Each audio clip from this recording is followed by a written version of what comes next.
Olá, tudo bem? Que a graça e a paz do Senhor encontre o seu coração hoje.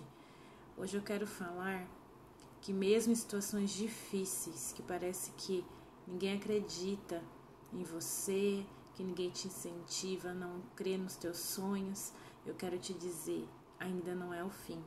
Ainda não é o fim, mesmo que tudo esteja dando errado. E a história que eu quero trazer hoje, que eu me baseio nessa afirmação que ainda não é o fim, é a história de José. José, o governador do Egito, filho de Israel e de Raquel. José, ele tinha mais irmãos, ele tinha 11 irmãos, né? Ele era o filho primogênito de Raquel e o preferido de seu pai. Então, enquanto os irmãos dele trabalhavam cuidando dos rebanhos, José sempre ficava com o pai. E o pai confiava a José que sempre fosse ver o que os irmãos estavam fazendo e lhe trouxesse notícias. Isso irritava um pouco os irmãos dele, até porque os irmãos dele já percebiam, né, a preferência que Jacó tinha pelo seu filho José.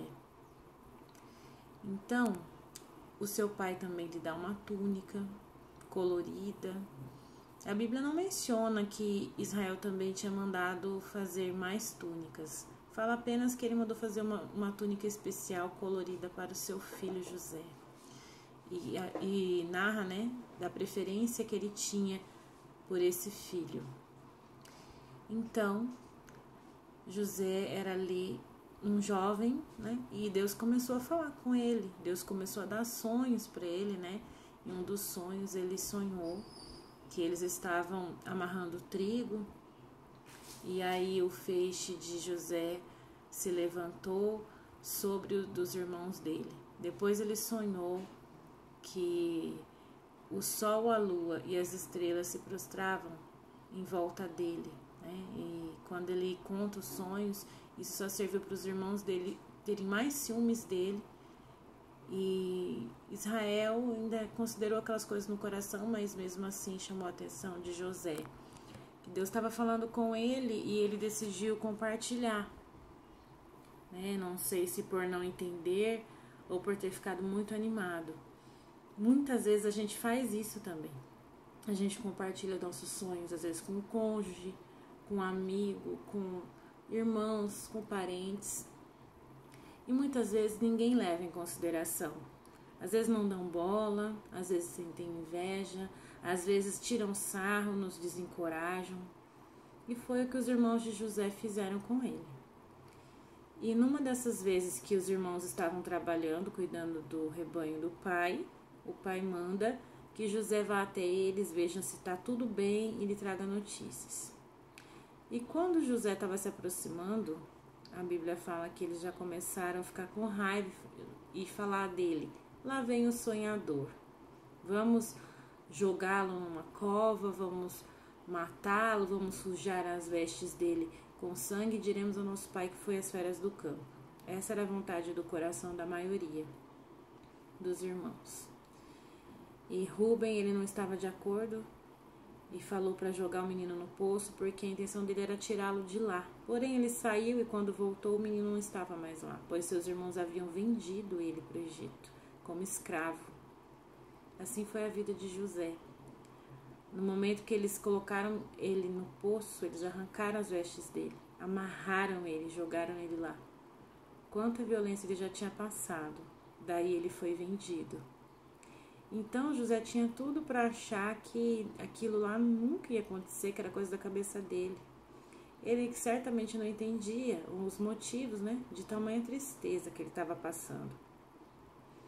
Então, quando ele é vendido para os ismaelitas que levavam cargas para o Egito para estar vendendo, o Potifar vê nele, né, um ótimo escravo, um ótimo potencial, né, digamos assim, creio que até uma beleza, né, ver o cuidado ali dos dentes, da pele. Imagino que ele se sobressaiu sobre os outros, ao que Potifar se interessou por ele, comprou e colocou ele como administrador na casa dele. E a Bíblia fala que Deus era com José e tudo ia muito bem. Tanto é que Potifar, ele confiava muito em José. E aí a esposa de José começa a se sentir atraída por ele, determinada altura, e começa a dar em cima de José. E José todas as vezes fala que não e foge dela, evita estar na casa quando estivesse sozinho com ela. Mas um belo dia ele precisou entrar na casa para resolver alguma coisa, que a Bíblia não fala o que, e nesse dia não tinha ninguém. Então ela resolve agarrar José. E ele foge. E para fugir ele teve que deixar a roupa dele, né, as vestes, a capa dele. E nisso a mulher dele, com muita raiva de José, segura aquela roupa com ela até que o seu marido chegue, e ela conta que José tentou se aproveitar dela. Então o marido, Potifar, manda prender José. E José era inocente, José respeitou ela. Mas é claro que como marido ele confiou na esposa e não no que José estava dizendo. Mas tudo isso já era plano de Deus, porque lá na prisão Deus também era com José. E aí o carcereiro colocou ele como líder de tudo ali. Então ele administrava, ele cuidava, ele servia. E eu creio que ele melhorou muito aquele ambiente. Um belo dia, o copeiro e padeiro do rei estavam ali, porque tinham afrontado o rei. E aí eles têm sonhos, cada um deles, e ninguém consegue interpretar. Ao que eles contam para José, e José os interpreta, e tudo acontece conforme José estava falando. E José pediu para o copeiro: não se esqueça de mim. Fala para o faraó que eu estou aqui e nada fiz para estar aqui. Mas o copeiro se esqueceu de José. E passam-se 2 anos. Aí o rei, faraó, tem um sonho e ninguém consegue interpretar. E aí o copeiro se lembra de José e conta a Faraó que tudo que ele falou do sonho dele aconteceu. Então Faraó manda chamar José, que se prepara para estar diante de Faraó, interpreta o sonho de Faraó, que era os 7 anos de fartura e depois de fome. E Faraó faz dele o governador do Egito. Faz dele tão poderoso quanto o Faraó, menor que ele somente no trono. Tira o anel, selo de autoridade que ele próprio usava e passa a ser de José. Então nada se fazia no Egito sem a permissão de José. Deus o exaltou a essa posição, porque ele trouxe uma solução para aquela fome que Deus estava disposto a trazer. Logo que ele passa a ser governador, ele se casa. Então a Bíblia diz que ele já tem 30 anos, aí já tinham se passado 13 anos que José estava naquele sofrimento. Então ele se casa, ele tem filhos, e quando passam os primeiros 7 anos de fartura, depois de 20 anos então no total, ele se reencontra com a sua família, e ali há perdão, ali há reconciliação, e ali ele vê de novo o pai dele. E tudo isso Deus fez para cuidar de Israel, para zelar pela promessa que tinha feito ao seu servo Abraão, e depois refeito a Jacó antes dele ser Israel. Então Israel desce ao Egito para ser cuidado por Deus. E ali Deus usa a vida de José. Deus tinha escolhido José para tal obra. E o que eu quero te dizer: não desanima. Mesmo quando parece que tudo está dando errado, o diabo ele sempre usa motivos para nos desestabilizar, tirar a nossa estrutura, tirar o nosso foco. Ah, vou colocar um problema aqui, ó. E é problemas com pessoas importantes pra gente, porque é só assim para nos desestruturar. Então, o que vai nos machucar, nos desanimar, é as pessoas que a gente mais ama. Então, assim, é um alerta, né? Vigia, olha em volta, veja se seus problemas não são somente para te desestruturar, porque a Bíblia diz que é. Apesar de todo sofrimento, apesar de sofrimento ser difícil de ser passado, imagine como foi para José. Ele não teve culpa de nada, ele não fez nada para merecer nem um pouquinho do que ele passou.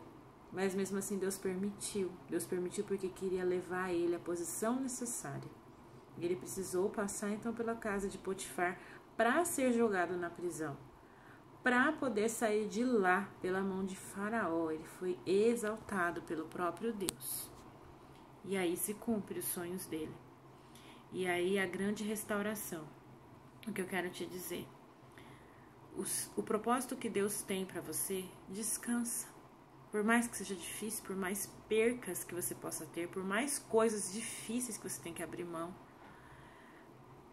é muito melhor quando Deus conclui o plano, porque Deus faz tudo muito bonito. Deus restaura todas as coisas e a história que estava tão feia passa a ser uma linda história. A história que estava tão vazia e às vezes escassa passa a ser uma história abundante, uma história linda, que hoje, até hoje, nós podemos ler na Bíblia. Até hoje nós podemos nos inspirar com essa história. Deus é o mesmo Deus, de ontem, hoje e para sempre. Creia nas promessas dele, creia nos planos dele, descanse, não se agite, não se permita desanimar. E creia, somente creia, porque todos os problemas que virão é para te parar, para fazer você desistir por não crer mais. Que você tenha um ótimo dia, que a sua vida seja excelente, que você consiga entregar seu coração para Deus e descansar nas promessas que Ele tem para você. Amém? Um abraço.